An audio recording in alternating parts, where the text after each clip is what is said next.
হাঁটুর উপর কাপড় উঠলে অনেকে বলে ওযু নষ্ট হয়ে যায়, আবার অনেকে বলে ওযু নষ্ট হয় না, কারণ ওযু ভঙ্গের কারণের মধ্যে নাকি হাঁটুর উপর কাপড় ওঠার কথা নাই। এক্ষেত্রে শরীয়ত কি বলে? খুব সুন্দর প্রশ্ন, এবং এই ভুল ধারণাটা আমাদের এই অঞ্চলে একটু বেশি।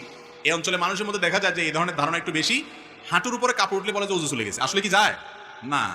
হাঁটুর উপরে কাপড় ওঠার সাথে ওযু যাওয়ার সম্পর্ক, ওযু যাওয়ার সম্পর্ক কিসের সাথে বলেন তো? ওযু ভঙ্গের সাথে। বায়ু আসলো কিনা, পেশাব পায়খানা আসলো কিনা, ঘুমায় পড়ছেন কিনা, এগুলো ওযু ভঙ্গের কারণ। বেহুশ হয়ে গেলেন কিনা, হ্যাঁ, রক্তপুষ পানি বাইরে হয়ে গলায় পড়ছে কিনা, এগুলো ওযু ভঙ্গের কারণ। ওযু ভঙ্গের কারণ যদি না পাওয়া যায়, তাহলে হাঁটুর উপরে কাপড় ওঠার কারণে কি হবে না? ওযু ভাঙবে। তবে যদি মানুষের সামনে, আরেকজনের সামনে হাঁটুর উপরে আপনার যার সতর যে আপনার দেখার জায়েজ নাই, ওযুখানা ওযু করতে গিয়ে এইভাবে হাঁটুর উপরে কাপড় উঠাইছেন অন্যের সামনে, ওযু না ভাঙলে কি হবে? ফরজ ভেঙে যাবে। ফরজ ভাঙা বুঝেন কি? সতর ঢাকা ফরজ না, সেটা ভেঙে যাবে। সেটা ভাঙলে গুনাহ হবে না। এই জন্য ওইটা বড় গুনাহ হবে। ওযু ভাঙলে তেমন কোনো বিপদ হতো না। ওযু ভাঙলে আবার ওযু করতে অসুবিধা কি? কিন্তু গুনাহ হয়ে যাবে অন্যের সামনে। এই জন্য যাতে অন্যের সামনে হাঁটুর উপরে রান টান এগুলো দেখা না যায়, এই জন্য ওইটাকে ঢেকে ঢুকে রাখবেন। কিন্তু যদি কোনো কারণে উঠে যায়, তাতে ওযু ভাঙবে না, ওযু থাকবে। রাতে গাছের ডাল এবং ফল কাটা যাবে কিনা? গাছের ডাল এটা রাতে কাটা যাবে কিনা? আমাদের গ্রামাঞ্চলে অনেক মা বোন এখনো রাতের বেলায় কোনো ফল ফসল ছিঁড়ে না, বলে যে এটা ছিঁড়লে ক্ষতি হয়, সমস্যা হয়। এগুলো সম্পূর্ণ ভুয়া কথা, ভিত্তিহীন কথা। আপনার যখন দরকার তখন ছিঁড়তে পারেন, সেটা দিনেও হতে পারে, রাতেও হতে পারে। অনেক মা বোনরা এরকম আছে, আমি নিজেও দেখেছি, যে একটা লাউ ছিঁড়ে দিবে, ছেলে ঢাকা যাচ্ছে নিয়ে যাবে, বলে না না রাইতে এখন ছিঁড়া যায় না, তো সকালে ছিঁড়তে হবে। তো এগুলো আমাদের মন গড়া মাসালা। কোরআন হাদিসে এরকম কোনো কথা বলে নাই। আপনার প্রয়োজন হলে কোনো গাছের ডাল, কোনো আপনার সবজি, কোনো কিছু, এটা রাত্রেও ছিঁড়তে পারেন, দিনেও ছিঁড়তে পারেন। ইসলাম যেটা বলে নাই সেটা নিজের থেকে যদি বলেন, সেটা কুসংস্কার, সেটা কখনো কখনো বেদাত হয়, এবং বেদাতের ঠিকানা জাহান্নাম হয়। ডেঞ্জারাস কথা। আল্লাহ রসুল যা বলেন নাই সে কথা মন গড়া বলা যাবে না। দরকার হলে রাতেও ছিঁড়া যাবে। তবে হ্যাঁ, ডাল বলেন আর গাছের গাছ বলেন, প্রয়োজন ছাড়া কাটা ছেঁড়া করা নিষেধ। একান্ত প্রয়োজন নাই, তাও অযথা আপনি বৃক্ষ নিধন করতেছেন, এটা ঠিক না। যেটা পরিবেশের ভারসাম্যের জন্য প্রয়োজন, সে গাছ রোপণ করার জন্য আমাদের রাসূল সাল্লাল্লাহু আলাইহি ওয়াসাল্লাম নির্দেশ করেছেন। বিনা প্রয়োজনে গাছ কাটা যাবে না। প্রয়োজন আছে, কাটেন, 100 বার কাটেন, কিন্তু সেটা রাতেও কাটতে পারেন, দিনেও কাটতে পারেন, কোনো অসুবিধা নাই। আল্লাহর হুকুমে সবকিছু হয়, এটার যৌক্তিক ব্যাখ্যা সংক্ষিপ্তভাবে বলবেন। আল্লাহর হুকুমে সবকিছু হয়, এই কথাটা এইভাবে বলা ঠিক না। বলতে হয় সব আল্লাহর জ্ঞাতসারে হয়, আল্লাহর অজান্তে কিছু হয় না। কে কি করে সব আল্লাহ জানে, এটা ঠিক। আল্লাহর হুকুমের সবকিছু হয়, এই হুকুমে বলতে আমরা যেটা বুঝি সাধারণত, ওই অর্থে এটা ঠিক না। কারণ একজন চোর চুরি করে, সেটাও কি আল্লাহ হুকুম করছে তারে? তবে হ্যাঁ, আমরা যারা বলি আল্লাহর হুকুমে সবকিছু হয়, আমাদের উদ্দেশ্য ওইটাই, মানে যে যা করে আল্লাহ তাআলা জানেন কে কি করতেছে, তাকে করার সুযোগ আল্লাহ দিয়ে রাখছেন, কিন্তু আল্লাহর হাতে সেটা আল্লাহ দেখতেছেন। আল্লাহর হুকুমে মানে আল্লাহর নিয়ন্ত্রণে আছে, আল্লাহ দেখতেছেন, আল্লাহর জ্ঞাতসারে আছে, এর মাধ্যমে সবকিছু হয়। আল্লাহর অনুমতি বা আল্লাহর জ্ঞাতসার ছাড়া কিছু হয় না, এটা ঠিক আছে। কিন্তু আল্লাহর হুকুম মানে আল্লাহর নির্দেশে সবকিছু হয়, এটা ঠিক না। তাহলে যে চোর চুরি করে সে কি আল্লাহর নির্দেশে করে নাকি? হ্যাঁ, এভাবে বলা ঠিক না ওই অর্থে। বিবাহের উদ্দেশ্যে হিন্দু মেয়ের সাথে প্রেম করা যাবে কিনা? আল্লাহ রাব্বুল আলামিন কোরআনে কারীমে বলেছেন, ওয়ালা আমাতুম মুমিনাতুন খায়রুম মিন মুশরিকাতিন। ঈমানদার নারী সর্বাবস্থায় মুশরিকা নারীর চাইতে উত্তম, শ্রেষ্ঠ। ইসলাম কোন মুশরিকের সাথে বিবাহকে হালাল করে নাই, হারাম রেখেছে। এই জন্য কোন মুশরিকের সাথে বিবাহ বন্ধনে আবদ্ধ হওয়া জায়েজ নাই। মুশরিককে যদি আপনি বিবাহের নিয়তে প্রেম করেন, তাহলে সেক্ষেত্রে ওই যে কোরবানের নিয়তে গরু চুরি করার মতো হবে আর কি। কোরবানের নিয়তে গরু চুরি করা বুঝুন তো, যে একজন গরু চুরি করতে গেছে, গরু চুরি করে নিয়ে আসছে, কেন? আমার নিয়ত ভালো, কোরবানের নিয়ত করে চুরি করছে, এই চুরি হালাল হবে? বিবাহ বহির্ভূত রিলেশন, সম্পর্ক হালাল না হারাম? নবী করিম সাল্লাল্লাহু আলাইহি ওয়াসাল্লাম বলেছেন, বুখারীতে এবং আবু দাউদে হাদিস বর্ণিত হয়েছে, 4টি কাজ হারাম, অথচ মানুষ সেগুলোকে কিয়ামতের আগে এক সময়, এমন একটা সময় মানুষ হালাল মনে করবে। তার ভিতরে একটা হলো এই জিনা, আল হির, জিনা, ব্যভিচার, বিবাহ বহির্ভূত সম্পর্ক। এটাকে দোষী কিছু মনে করে না। যুবকরা এখন এটার নাম বিএফ জিএফ দিয়ে এটাকে নরমাল করে ফেলছে, অথচ এটা আল্লাহর জমিনে সবচেয়ে বড় ডেঞ্জারাস অপরাধগুলোর মধ্যে থেকে একটা অপরাধ, হারাম, জিনা। এর কারণে আল্লাহর আযাব এবং গজব নাজিল হয়, সাংসারিক জীবনে শান্তি হয় না। আমি একটা কথা সবসময় বলি ভাই, আবেগ ভালোবাসা এটা হলো সফট ড্রিঙ্কসের মতো। 7 আপ, পেপসি, হ্যাঁ, আরসি, এগুলো দেখছেন না? এগুলোর যে ঝাঁজ, এই ঝাঁজটা খোলার পরে কি অনেক সময় থাকে? খুলে ফেললে একটু পরে আস্তে এটা নর্মাল পানির মতো আস্তে আস্তে হয়ে যায়, তাই না? আবেগ ভালোবাসা এরকম। যুবক ভাইয়েরা, এই ভালোবাসাটাকে ধরে রাখেন, এটাকে ধরে রাখেন। বৈধ ভালোবাসা যখন বাসার সুযোগ আসবে, আল্লাহ যখন স্ত্রী দিবেন, তখন এই ভালোবাসাটাকে নিবেদন করবেন, এনজয় করবেন, লাইফটা হাসি খুশিতে কাটাবেন, হ্যাপি থাকতে পারবেন। আর অসময় ইটিস পিটিস করে ঝাঁজ নষ্ট করবেন, আবেগ নষ্ট করবেন, সময় মতো বিয়ে করবেন, তখন দেখবেন পুঁজি শেষ। কথা কি বুঝাতে পারছি?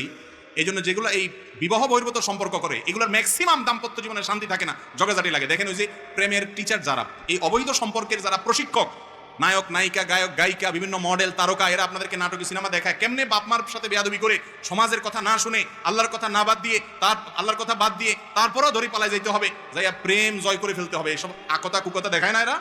এগুলোর এক একটা দেখবেন বিয়ে 6 মাস টিকে, 4 মাস টিকে, আধা বছর টিকে, 1 বছর টিকে, আইজো ধায় কাইলো ধায়, এক একটা 4 বিয়া 5 বিয়া 7 বিয়া হয়। শান্তি এদের জীবনে হয় না।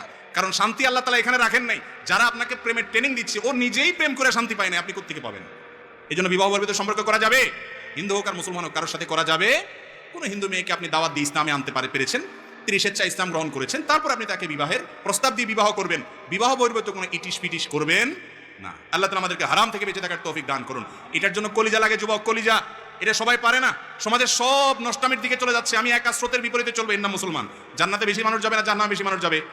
জান্নাতে বেশি লোক যাবে না জাহান্নামে বেশি লোক যাবে? জান্নাতে যাওয়া লোকের সংখ্যা কম। সব যুবক জিএফ নিয়ে ঘুরে, আপনার কোনো জিএফ থাকবে না, অপেক্ষায় থাকবেন হালাল স্ত্রীর জন্য। সবর করবেন, ধৈর্য ধারণ করবেন, নজরকে হেফাজত করবেন। সবাই একদিকে, আপনি আরেক দিকে। ইনশাআল্লাহ আরশে আজিমের নিচে কিয়ামতের দিন ছায়া পাবেন। 7 শ্রেণী মানুষ ছায়া পাতার মধ্যে ওই যুবক, যে যুবক তার যৌবনকে কালিমা লাগাইনি আল্লাহর ইবাদতে কাটিয়েছে। চেষ্টা করবো তো ইনশাআল্লাহ। শয়তান আমাদেরকে জাহান্নামে নিতে চায়, আমরা চ্যালেঞ্জ ছুড়ে দিব। আমরা মুত্তাকি হব, পরেজগার হব, ভালো মানুষ হব, সৎ হব। মনে রাখবেন, অসৎ মানুষের অভাব সমাজে নাই, সৎ মানুষের অভাব আছে। যেটার অভাব সেটার দাম বেশি থাকে। আপনি দামি মানুষ হন, হারাম সম্পর্ককে না করেন। তওবা করবেন তো যুবকরা ইনশাআল্লাহ। যত রিলেশন আছে অবৈধ সবগুলোকে কাট করে দিবেন শুধু আল্লাহকে খুশি করার জন্য। সাথে সাথে দেখবেন আল্লাহর সাথে একটা রিলেশন, একটা আত্মিক সম্পর্ক হয়ে গেছে। আল্লাহ আমাদের তৌফিক দান করুন। মাজারে মহিষ দেওয়া, টাকা দেওয়া জায়েজ আছে কিনা? মাজারে কোনো কিছু দেওয়া জায়েজ নাই। মাজারে কেন দিবেন? মাজারে দিলে সেটা তো মাজারে যারা ওই যে আপনার গাঁজা খা, ওই গাঁজাখোরদের আরো সহযোগিতা হবে, এটা জায়েজ নাই। মাজারে কোনো কিছু দিবেন না, দিবেন গরিব মানুষকে আল্লাহর জন্য মসজিদে। মাজারে দিলে কি লাভ হবে? যিনি মাজারে শুয়ে আছেন উনি যদি আল্লাহর ওলি হয়, উনি যদি নেক মানুষ হয়, ভালো মানুষ হয়, তো আপনার এই জিনিসগুলো কি তার কবরে ঢুকবে? বাইরে যে বাটপার আছে এদের ভাগযোগ করে খাওয়ার ব্যবস্থা হবে, ঠিক না? ঠিক। মাজারে কোনো কিছু দিবেন না, মাজারে মানত করবেন না। মানত হবে আল্লাহর জন্য, আল্লাহ ছাড়া কারণে মানত করলে শিরিক হবে। একটু আগে বলছি কোনো ইবাদত কবুল হবে না যদি শিরিক করেন। কথা কি বুঝাতে পারছেন? কোনো প্রকার মাজারে কোনো দান দক্ষিণা মান্নত করা যাবে না। মাজারের ভাই, মাজারে যাবেন কবর জিয়ারত করে দেন, সেখানে কিসের দান? ওখানে আপনি দিবেন, বাটপাররা সব ভাগযোগ করে খাবে। দিবেন গরিব মানুষকে, মসজিদে, মাদ্রাসা, ইসলাম মাজার নির্দেশ। ভাই মাজারে যদি কোনো কিছু দেওয়ার নির্দেশ থাকতো তাহলে হাজী সাহেবরা পোলটা ভরে নিয়ে রাসূল করিম সাল্লাল্লাহু আলাইহি সাল্লামের কবর দিয়ে আসতো। আপনাদের এলাকায় যতজন মক্কা মদিনায় গেছেন রাসূল সাল্লাল্লাহু আলাইহি সাল্লামের কবরে কিছু দিয়ে আসতে পারছেন? তাহলে রাসূল সাল্লাল্লাহু আলাইহি সাল্লামের সাথে বড় কবর কারোর আছে দুনিয়াতে? তাহলে ওয়াদা করেন সবাই কোনো মাজারে কোনো কিছু দিবেন না, ঠিক আছে তো ইনশাআল্লাহ? সবাই হাত তুলে ওয়াদা করেন। আল্লাহ আমাদের শিরিক মুক্ত সমাজ গড়ার তৌফিক দান করুন।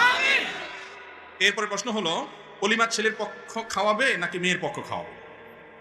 ওলিমা বলা হয় বিবাহ পরবর্তী খাবার। বিবাহের পর খাবার অনুষ্ঠান কয়টা হবে? একটা না দুইটা? কি বলেন আপনারা? বিবাহ উপলক্ষে শুধু খানা একটা অনুষ্ঠান হয়?